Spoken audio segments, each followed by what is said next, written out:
It's a hard world to get a break in, and the good things have been taken.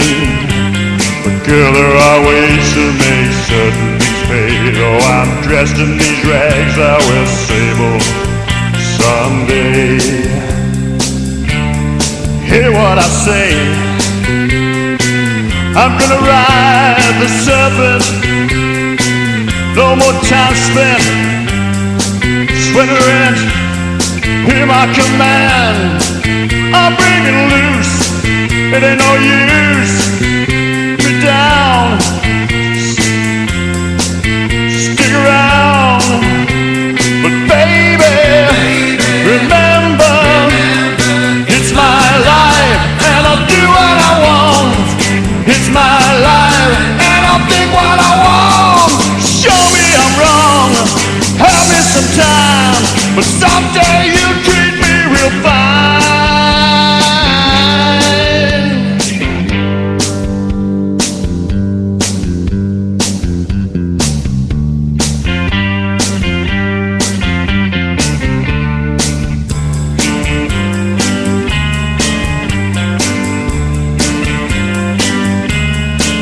Now there'll be women and a fortune who just want to mother orphans.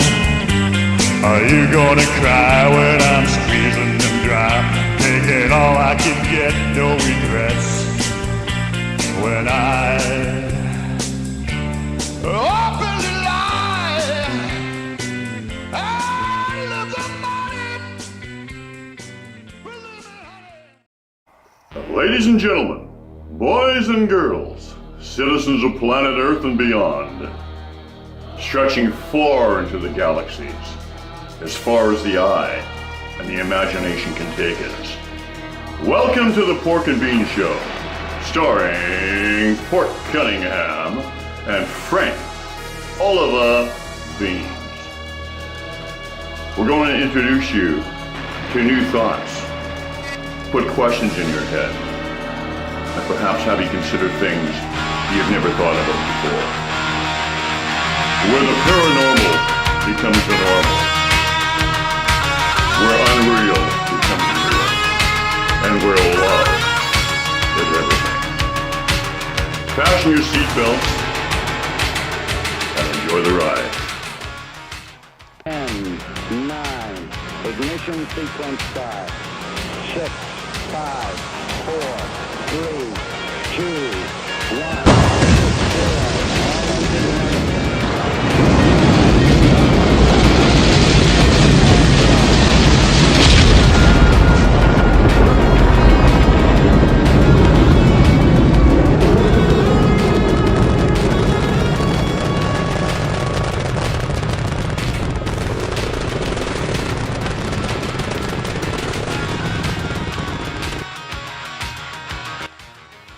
Hey everybody! Oh my God, you didn't hesitate. I'm Pork Cunningham. This is my honorable, astute, scholarly co-host, Frank Oliver Beans. How you doing today, Frank? Frank Oliver Beans. I'm alive and well. And, you know, they say you learn everything, or no, you don't learn everything every day. That would, you know, you'd have to be getting some pretty serious downloads for that. But they say you learn something every day. So what have you learned today, Frank? What have you learned today? What do I learn today? I've learned there's a difference between speaker view and gallery view, but I haven't quite figured out which is which, but I know there's two different things. Well, let's see. I mean, I can help you with this. I think we're on, I think this is called gallery view. I think it's called gallery view too, but when you look up there, it doesn't say gallery view, it says speaker view. But then if you push the button on the gallery view, it doesn't look like the gallery view, it looks like a speaker view. I'm not really sure how that works. Although some, you know, some people are saying, who gives a damn? And, you know, instead of gallery view, they say that they should reopen the gallows and we should probably be in the lineup.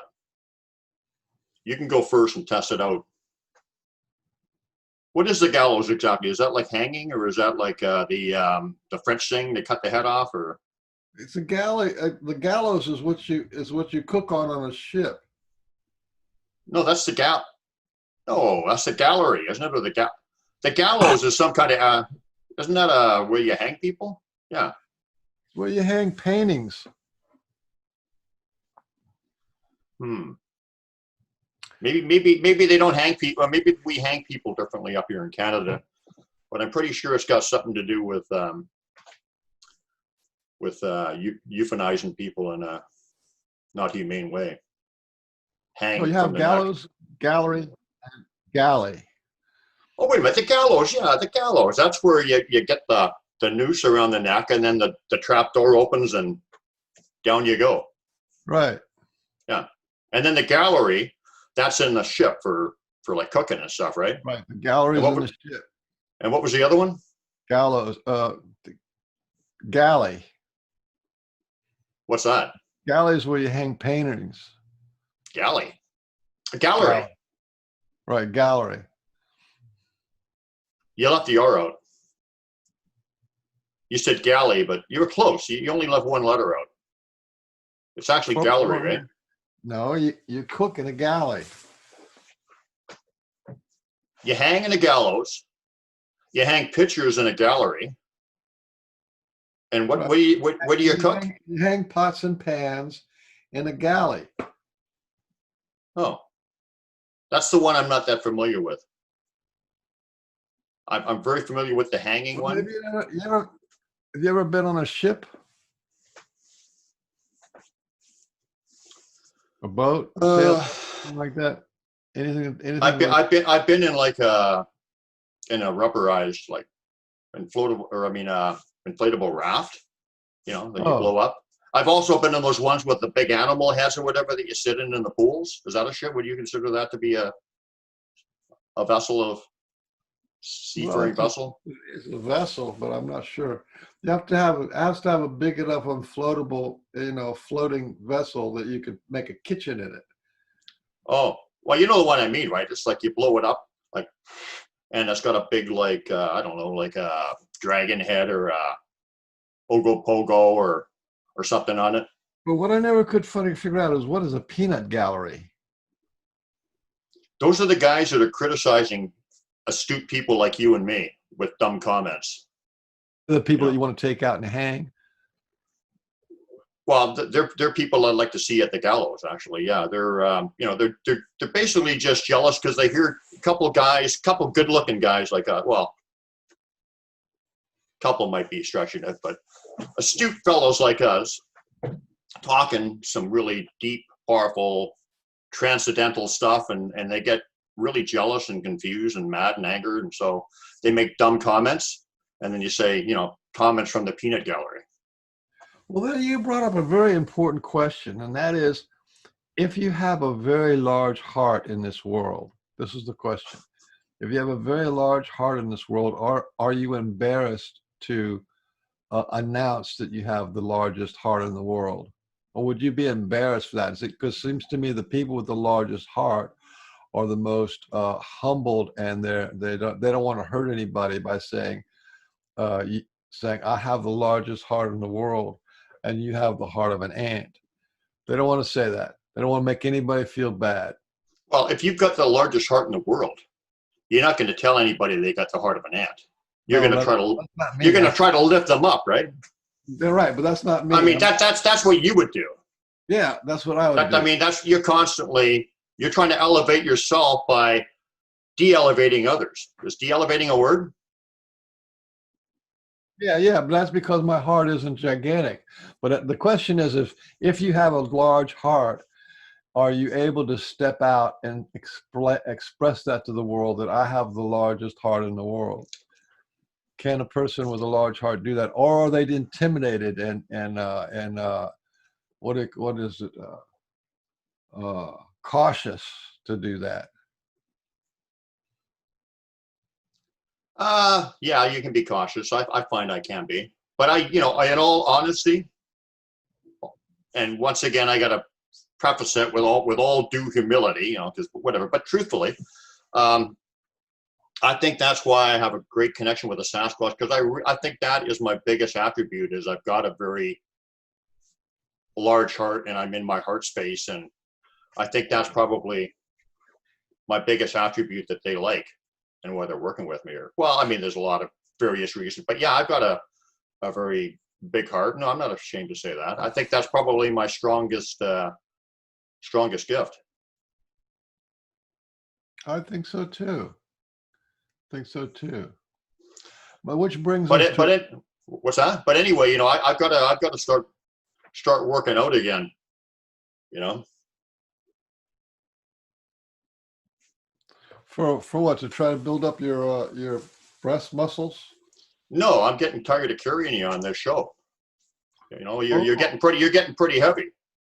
Heavy? Oh. Yeah. I mean, you know that song, "You Ain't Heavy, You're My Brother"? Well, that brings me to the next phase, and that is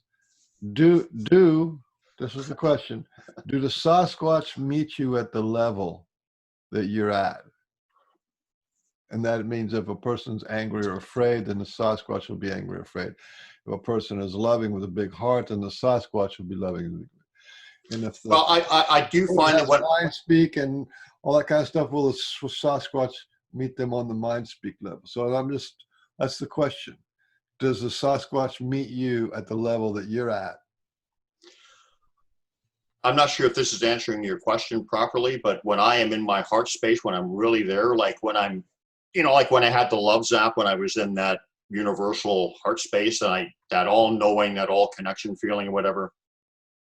I think that when you're in that space, you feel them, and yeah, so it's easier to connect with them when, you know, because when you're in that space, you're not down here, you're getting closer to them. So I do think that, yes, that is when you feel them, when you connect with them more, when magic happens, all that kind of stuff. But there's a lot of people that are out there looking around for Sasquatch, and they don't ever see them, or they get rocks thrown at them, or any number of other kind of responses. But then there's other people who the Sasquatch come up into their backyard, and next thing you know, they're fast friends, and they're like neighbors. So that was the question: do the Sasquatch meet you where you're at, or how do you explain the differences of reactions that Sasquatch have? Well, I mean, I mean, there's just the simple kind of definitions and reasons that we would think of. Respect. If you don't respect them, they're not going to be interested in you. You know, you got to go in there. I mean, like, remind me to, unless you want me to go on that respect thing right now, because I got a little story about that. Maybe we could take it point by point while I think about it. But respect is really important. For instance, I had this, you know how they connect people, right? They're constantly connecting people that they want you to talk to, or that somebody that will give you something to advance you or whatever. But they're constantly connecting like-minded people, and it just goes on. People will come and ask me questions. And you know, I'm not like an expert on Sasquatch, but it turns out that I will have some bit of information that they need. And at the same time, I'm being fed by a feeling, a connection to Sasquatch through them. So there's always this kind of like three-way kind of a thing. And I've experienced that a lot, actually. If you have a big heart, will the Sasquatch show you a big heart? If you have a small, great heart, will the Sasquatch, you know, throw rocks at you and growl at you? And if you have, you know, is there something about the dynamics that the Sasquatch matches the human? So if you're full of a fear, you don't know or whatever, they'll match you, and they'll give you where you're at. Okay, and then I told you the first step is respect. So, anyway, let me tell you a little story. I think it kind of speaks to that. So as I said, they're always connecting people. So there was this young fella that I was taking out all the time, and once again, they connected me to him. I was giving a little presentation with actually Arla Kalai Williams, who's going to be a guest on the Pork and Bean show. And I mean, lucky her, eh? Oh boy, is she in trouble. We will run her through the mud like you have never seen. I'm just joking. You know that, Orla. We love you. But anyway, so I was giving a presentation with her and some other people, just a little thing. And this fellow happened to see it in the paper. And he was also just at that particular time, was starting to have an interest in Sasquatch, right? Just some coincidence, right? Yeah, right. So he Facebooked me. And we started talking. I started telling him some of my stories. He was respectful and, he was kind of open-minded, but I think he thought this guy's nuts. I don't think he really believed it, but he was still intrigued. And he came to the, wow, that's a good special effect. I like that. You look better. Nope. Yeah. Perfect. So he came to my presentation or our presentation, and I went out of my way to make friends with him and invite him out to the woods, and we did get together and stuff. And so he started having experiences right away, and that's no coincidence because they wanted to connect with him. So it's it's kind of up to them too. But anyway, one day, my friend Randy Brisson and I, we were going to a place way back in the deep in the woods by a lake. And this is the place where just recently Randy Brisson and I had been there maybe 2 or 3 weeks prior to that. And we had the whole clan was around us, invisible, mind you, but we could feel their energy. And we actually were getting some smells. And I think we got a few, some sounds or whatever too, but there was no question they were around us. I could feel them and smell them, and it's just, you kind of got to experience it to understand, but you know what I mean? The energy thing. And at one point, we actually both felt it, because I said to him, did you feel that? And he felt it too. One walked inside of us. One went right inside of us. And I felt You mean it in between or walked inside your body? Inside your body. Well, maybe it was two, but I mean, I don't know if it was the same guy. It could have been. I mean, I think they're capable of that, But anyway, yeah, that's. Oh wow, nice.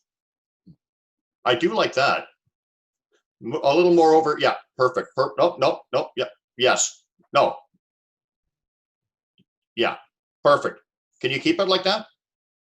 Yeah, I can a little bit. Okay, so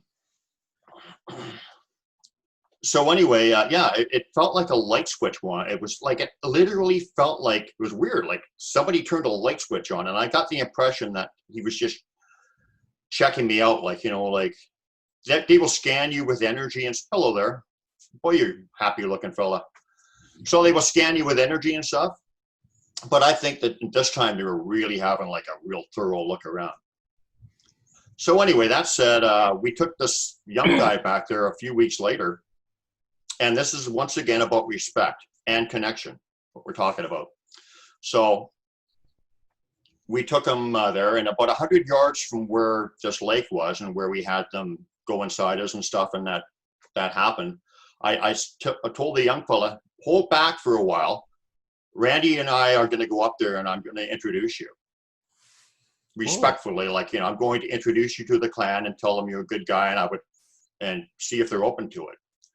So I did go up there, and I started talking, because I'm a big blabbermouth, as you know. I did the talking for Randy and I said, hey, we want to introduce you to this fella, and his name's name's Randy too, and he's a good guy, and blah blah blah. And I gave him the spiel. And as I'm doing that, my arms, I could feel like energy, like just tingling with energy, like crazy energy, like very, very obvious. And shortly after that, this guy's scared of the dark too. So they did something for him to make him even do this. It was like uncanny that he even did it. It's like a miracle. But what he did is he went into this this place where we were introduced, except he went even further back to another place that I knew and whatever. And because I suggested to him, you got to go do a solo trip, because that's a good, they really respect that when you do that. That's a big, test of metal and whatever, and it shows you're serious, and it's just a good kind of thing. It talks about trust. It's a big step, because fear, if you have fear, they're not going to approach you. So Yeah, if you have he's fear, out there. Yeah, so he's out there camping all by himself, like not a soul around for miles and miles, and he hears the Sasquatch talking back and forth. Something like that, like going on for like a long time, a couple hours. And he's getting really like nervous, right? It's getting like, you said a couple of hours. Yeah, that's what he Did said. say a couple of hours. I think Holy moly. Yeah, he said it was going on for a long time. I believe it was a couple hours, no word of a lie. I don't think that's an exaggeration.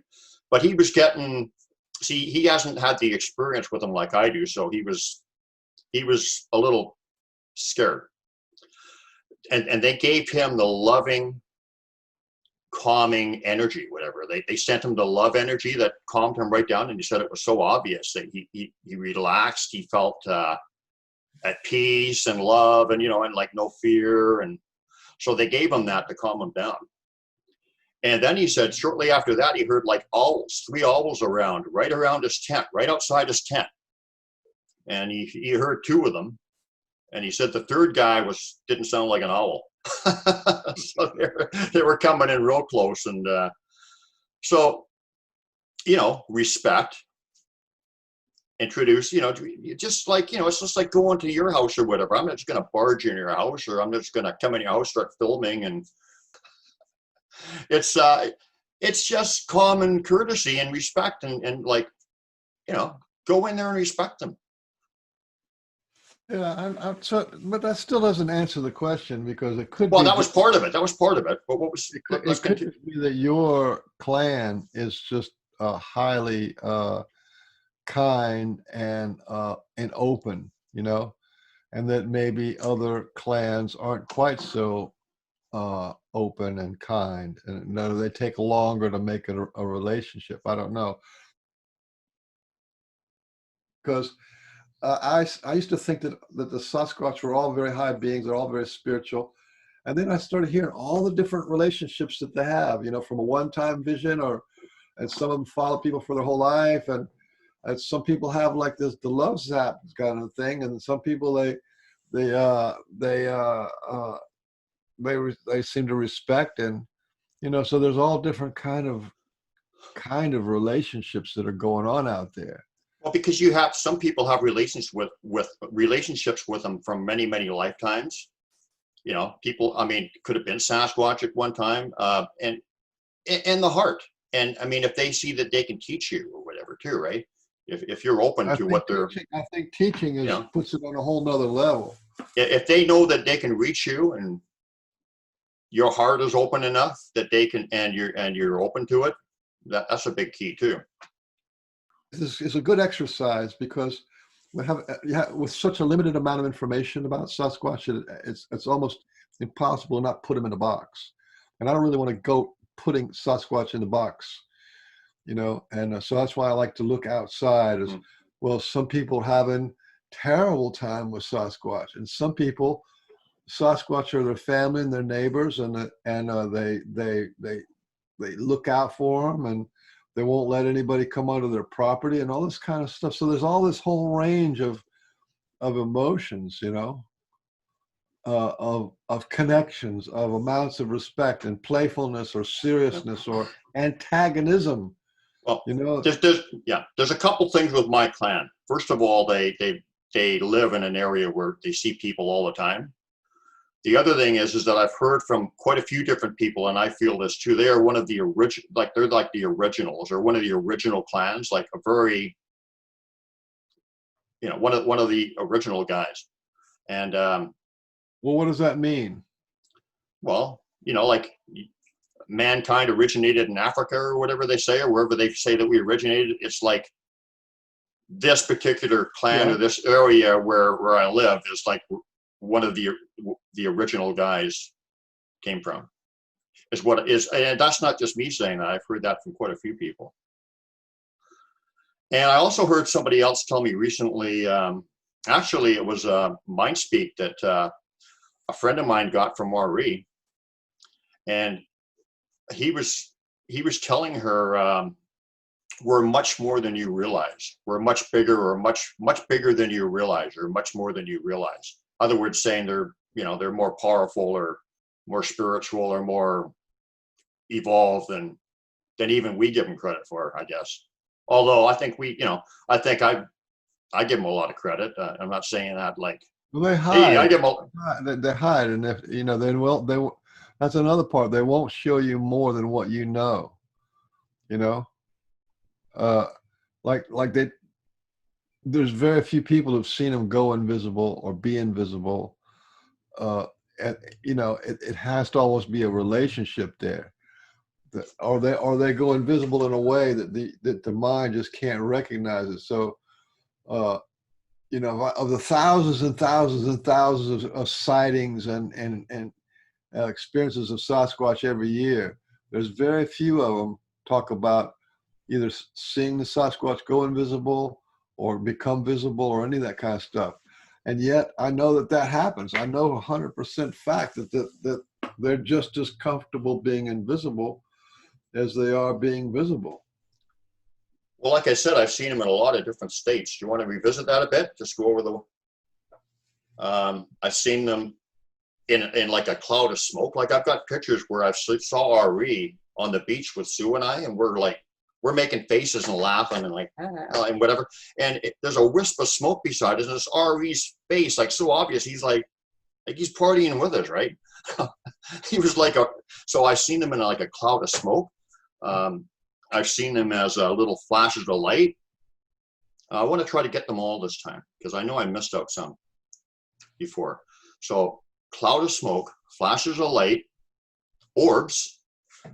Because remember I told you I seen all those orbs show up. Like Sue was out in the woods. We were out in the woods, and a place that we were recommended to go to. A fella, actually it was Sunbow. You heard of him, right? Yeah, I know Sunbow. Yeah, he said, hey, go here. There's a good clan there, and we had some good interaction, and it's a great place. So Sue and I went there, and yeah, we could feel it. And I'm just kind of getting sidetracked on all the ways I could see them, but we'll get back to it, and we'll do the count again. But anyway, so it's dark, and we're just sitting around, and Sue says, we're starting to think about orbs, because we had just seen a bunch of orb pictures from Chihuahua and stuff, and we're just trying to figure out what exactly are they, and and she said, let me get the camera out and take some pictures, see if we can get any orbs. So we're sitting there, and she starts taking pictures, and like picture after picture, like pretty quick. And first picture there was like black, nothing. Couple pictures after that, you see a few little lights or orbs or whatever you want to call coming in, and is it bugs or whatever? At that point you don't really know. And then as the pictures progress, and there's not much space between her snapping them, like you snap a picture, whatever, doing them pretty rapid, you see a bunch of orbs gathering, like a big bunch of orbs, and then they all kind of gathered into one entity. They formed into an entity that actually had like a face in it, it looked like, and it actually looked like it had, I don't know,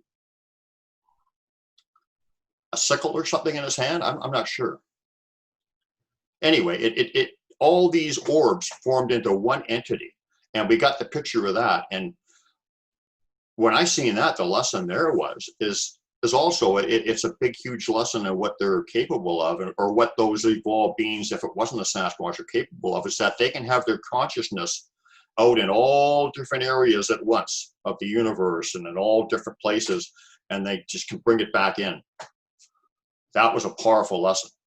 And then the next picture, we saw it walking off, and then a picture after that, we saw a big, huge face looking at Sue, like right in front of her, kind of thing. And then next picture, it was totally black. There was nothing. So, and we didn't have a fire or anything going, so there was no smoke source or anything that could have made it. But it looked like white wispy trails and orbs, right? So Speaking of orbs, I had an amazing saw an amazing comment on the Conscious Contact Facebook group, and it was this lady was talking about she's feeling like there's more energy now, and that she had these orbs come into her room, and and she's also had a spaceman come into her room, right? And it was this guy was 6 feet tall, and she's a short lady, and it was sort of slim, 6 feet tall, and he was all green with a black jumpsuit on, and he was looking at her, and looked at her for like a minute or so and disappeared. But then and then she was talking about, then she had these other people, this is all her comment, then she had all these other people who said, oh, I was visited by this guy, and this spaceship, a miniature spaceship came in and zoomed around the room, and right, and this a is miniature space. That's some pretty evolved stuff. A miniature spaceship was zooming around the room. Miniature, yeah, it was an actual spaceship miniature, and other people see like little balls of light about the size of maybe a soccer ball or something coming around, and they just go right through the wall. That was her comment. And I see these comments all the time because that's what that group is for, is about contact, right? Yeah. But there was like 50 comments of all these people talking about, oh, I've had this. This has been happening to me for a few weeks now. A little orb coming right in my house, or a little being shows up in my house, or and then it was just like person after person after person. And I thought, this is unusual. This is unusual to have like 25 or 30 people talking about the experiences they've either had a few years ago or they're having now of orbs, which they're attributing the orbs to the the off-world people, the ET people. But so that's a real deal. That orb business is a real deal, and the Sasquatch can do it as well as the ET people.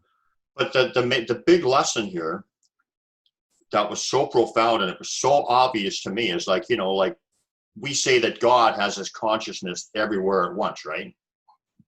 Right? And I'm not saying, and I'm not saying that these are they're like gods or whatever, but they are very evolved spiritual beings. And so they basically did something very similar where it looked like all this consciousness was coming in from all different points of reference and points of whatever. And that was just an amazing, powerful lesson, just profound for me. And, and they show you that kind of stuff for the purpose of teaching. So anyway, I really want to get this right this time. So let's go back. I want to try to, because I always miss one or two. So I'm trying to figure out exactly all the different ways I've seen them. So, okay. So orb, 1, little flick of light, 2. I'm not paying attention to you. Orb, 1, little flick of light, 2. That's really just, I can't think, but I don't know why I'm not looking at you, but it makes my mind go blank for some reason when you do that, because I know. Why is that? That was a message. It says, use your fingers. 1 was an orb of light. 2 was in the smoke. See, that's fingers. Oh yeah. Okay. So, a little flash of light in the smoke. Orb. That's 3. Predator was really cool. Predator. Oh, the Predator. That's right. I've heard of that several times, actually. So I've seen them walking around me I'm gonna forget my count again if I go into the story with each thing. But anyway, I saw them in Predator mode walking around me like just shimmering. So that's 4. I've seen them in the almost materialize, just the one step before, where they're solid and you can see their bulk and form and everything, but they're not quite, you can't see the color quite. It's just everything's there except you're just one little minute step away from being fully materialized. So is that 5? That's 5 now. And then fully materialized, 6. Well, that doesn't really count as 6, but go ahead. Well, look, I'll give you 6. Oh, yeah, I guess it doesn't. Because it's not invisible, it's visible. But maybe she can't. Maybe And she put the list. well, I guess invisible doesn't count either, does it? Well, you Except know for the what? fact. I think the complete invisible can count because there's so many experiences of people being nudged or touched by a completely, absolutely invisible Sasquatch, or they'll move something around, or like you said, this one Sasquatch walked inside of you or into your being. So I think that absolute, complete invisibility, and people have heard Sasquatch walk up behind them, invisible. So there's too many. You have to keep that on the list. So that would be 6, I think, or 7, whichever it was. Yeah, there's absolutely no doubt that they can be invisible because I've seen one materialize right out of thin air, like right in front of me on the path, like there was nothing, and then whoa, there he is. Okay, so that's 6. I know there's more. Oh, shadow person, kind of thing. But you didn't you call that the black one, or did you? No. The black one was way more. This was almost like just a shot. You could see the entire outline and the shape, and it was no doubt what you're seeing, but it was more like a shadow person. There was not the detail. I told you about my friend Barry Webster, right? And he brought like his whole family and like two cars, and I think they had 8 people, and he was gonna shake hands with a Sasquatch. Oh, was it? Huh? And he did, yeah. And he had this thing where he prays to God, it's like for protection or whatever. That's his ritual because he's a full blood, I guess, the Indian guy. So Sasquatch actually, and he knows this Sasquatch clan for like 15 years or something. So he's asked the Sasquatch to come out and shake his hand, and but the Sasquatch came out in a shimmer form, so you could actually see right through him, but you could also see the shimmering outline. And he actually, it was a long story. Yeah, and he actually shook hands with this guy, with the Sasquatch. The Sasquatch was a little gruff, and you know how he puts off that kind of like, stop playing around, let's do what you want to do, kind of energy. I've seen that too, but I don't think it was Sasquatch. Go ahead. 7 people saw him, or 8 people saw him shake hands with a 10-foot tall Sasquatch. So that's that whole shimmer thing. That's how I know that's and the invisibility thing. That's when you see a whole bunch of people have the same kind of experience all at the same time, it's pretty much a possibility after that. I've seen that shimmering outline thing with completely transparent in the middle, but I didn't think it was Sasquatch because it looked more human shaped. Well, what do you call the predator thing? Is that where it's all kind of like watery? You can see through? Yeah, watery and like ripply kind of. It's just it's. Well, I had the idea that's what Barry had, but the middle part was because it was so close, you could see through it because they were, it's like here they were like Barry was there doing the thing, and these people were like basically 10 feet behind him. They were really close, everybody. Yeah. So. And then also one I got one that I forget to mention all the time. I mean, shape shifting. I mean, they can be owls, they can be ravens, they can be eagles, they can be people. They can go in the form of a person or whatever. There's one more that I've heard about from my friend Robin McCrae. She has a Sasquatch who are friends in their neighborhood, and sometimes the Sasquatch will disappear and will be running across her backyard, and they'll disappear, but they'll only disappear halfway. So you have these giant legs just running, legs and a torso just running across the yard. I've heard that too, yeah. She said it really bothers her because that's something you just cannot wrap your head around. And she has to beg them to either go completely disappear or to completely appear. Well, Kevin's going to talk about his story actually tomorrow, but he saw some of his clan, like they were in human form. And I don't want to really spoil it, but I'll just basically say like quickly, the reason he knew is, well, he can give you the details, but the behavior was extremely suspicious. But not only that, the female that he was connected with has a particular floral fragrance, like Rajase does up my way, a really nice perfumey floral fragrance. And the lady he met on the trail, it wasn't only her actions and the way she was acting, she had the exact same fragrance. Mm-hmm. You know, unmistakable. That fragrance is not a material thing. That's a spiritual thing, like a love zap. Yeah. So I guess I'll call Kevin and tell him he doesn't have to come on the show now. That's all he really wanted to say. I'm just joking. He's got lots to say. He's a good guy, nice guy, and he's got a lot more. Anybody has that much of a contact with Sasquatch, they're worth listening to. That's for sure. Yeah, well, except that you know, you'll be talking over them the whole time, so there won't be much to listen to. But It's my job, and it's your job to like pull in the reins. I've actually figured you out though, and I've got some fail safes now. I went to the hardware store and I got a crowbar.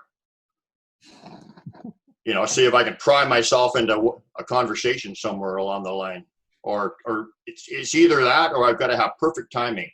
I've got to kind of I got to come in on I got to come in on the time when you're taking a breath, or I just got to start talking over you or something. I don't know exactly how it's going to work, but you've actually been okay today. You must not be feeling well. I'm trying to be kind because I just realized that I'm talking to the person who has the world's greatest heart, and I'm treating you like a regular person who is thick-skinned and calloused. What does that feel like to you to know you're talking to the person with the world's biggest heart?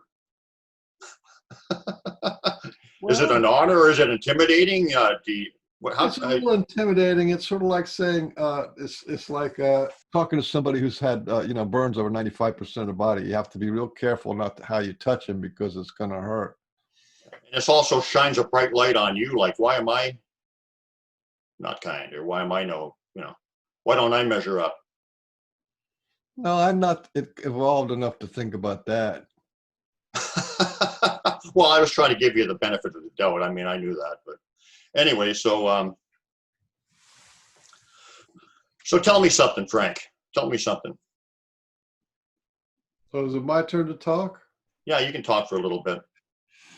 I think. Yeah, that was interesting. Thanks. What's that song? You know, you got to know when to hold them. You got to know when to hold them, know when to fold them, know when to walk away, know when to run. Yeah. You got to count your blessings. That's the time. I think it's time to fold them. That's what I'm thinking. Fold up the tent. Yep. Gather your wagons. You know, I heard that was a myth. I heard that the First Nations never actually circled the wagons. That's just a John Wayne kind of theory, or a John Wayne invention, Hollywood invention. Yeah, because they had one camera. They had to keep spinning it around, all the action. Ah. And I mean, why would anybody with any brains, you know, when you got people, you know, like behind barrels and cover and whatever, and they all got guns, you're going to be riding around in circles. I mean, it's just going to be like it's picking you off, like at the what's that thing at the arcade where you're the shooting gallery. Is Sasquatch bigger than we think? No. That's not the question. That was the theme of the whole thing. No, I know it is, but that's the theme. But that's not the question. You see, you're like you're used to talking over people, so you're not a good listener. What do you think? What do you think how would you, in our limited understanding, what do you think they mean by that? What is he saying? What is RE saying when he says we're much bigger than you think? I think it's that they're bigger than we think. We have a single identity. Like I think I'm me and you think you're you, but they have that too. But they also have like a collective where they are actually connected to every body, everything, all the other Sasquatch, so that there's this vast connection that they have that's very real to them, and it's only kind of an imaginary thing for us. This all one thing, and Yeah, because they actually sense so it and feel it. Yeah. no matter what box you put them in, they are beyond that box. You get another box, a bigger box, they are beyond that box. And that's kind of one of the main themes about Sasquatch is there's more to them. They're bigger. Well, yeah, I mean, it could be just as simply as like, you know, like the universe is huge and we're all connected and they feel that connection. So maybe it's kind of like in that vein, right? We're bigger than you think. Like we're everything. We're like, you know, like they because they can grasp that, they can understand it. You know, I've heard actually, I watched a couple of videos in the last few days about people who had near-death experiences. And I mean, it's all all this stuff is connected. So when they said, when they went to the other side, they didn't only have all knowing, they have all knowing of every thought and of everything. Everything was known to them, like every single entity or energy force or whatever that was there. It's kind of hard to grasp how that wouldn't be overwhelming, but somehow that's what I have heard. So that's really speaks of the connection and all one, right? I think that's right. And you get that from watching a near-death experience, but the Sasquatch live there. So, you know, the near-death experience, they go there, they have their visit, their mind goes, oh my God, I know everything in the universe. I know all the reasons. I know everything that can be known in the universe. That's an experience. Okay, then they come back and then they relive their life and they pick it up where they started or whatever. Life changes after near-death experience. But the Sasquatch are saying, when we connect with mindspeak to our rest of our community, we're in that place. You know what I mean? That's why I was trying to say the other day when I talk about Sasquatch, who are Sasquatch? And I call them ArchAngel Earth Spirits. That means if you went to heaven, you'd see, you know, there's gods and angels and stuff. You'd see the archangels, or the really big ones. And the archangels are like beyond this creation and, you know, all that kind of stuff. That's kind of the way I think Sasquatch, they have that side to them. Yeah, we can only think of them as big as our minds can grasp, I guess, or our imagination or our experiences and whatever, and they're beyond that. So I guess that would be part of it too. But yeah, you know, when they throw rocks at me, talking about rocks, they've never thrown a rock at me. They'll toss rocks out to say, hi, hello, I'm here. And, you know, and you're talking about how they react to people. That'll go back to that, because some people, I've heard of some people that have had that experience. They'll be sitting in a camp and the little rocks will be coming in. Now, if it happened to me or you, we'd be like, all right, our friends are here. Yay, right?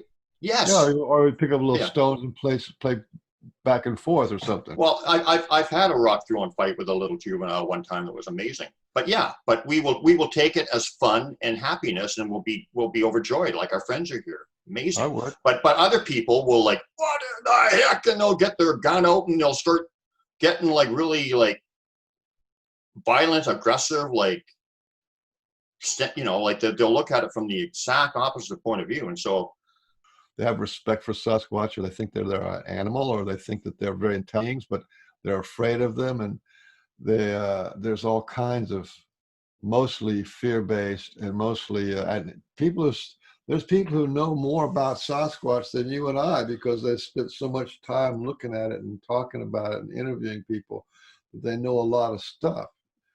But they still don't know what it is to have a Sasquatch, you know, touch your heart like that. You know what I mean? I think Ron Moorhead did. I think somewhere along the lines, Ron Moorhead was touched, and you know, he went out and just forgot about the ape only thing and became you know, that they're interdimensional or they're spiritual beings. Yeah, Ron, I've met Ron quite a few times. Yeah, he has. I've noticed he's switched his view quite a bit lately. Yeah, he's really considering the spiritual and the you know, the multidimensional aspects of him for sure. Yeah, I agree. Maybe his name will come back to me. Anyway, he quit. He was really heavy into Sasquatch for a long time, and he just kind of quit the whole thing. How can you do that? Well, because what happened to him was he was looking for a wood ape. He was Oh, looking okay. for, Yeah. he was looking for an Aboriginal ape man, and he did that really hard for a few years. And after a while, he started to realize that there was too many spiritual things that just happened to him. They were invisible and coincidence and all these kind of other phenomena things. And then he just said, "That's it. I'm not going to go for it anymore." Oh, so he wasn't comfortable with that.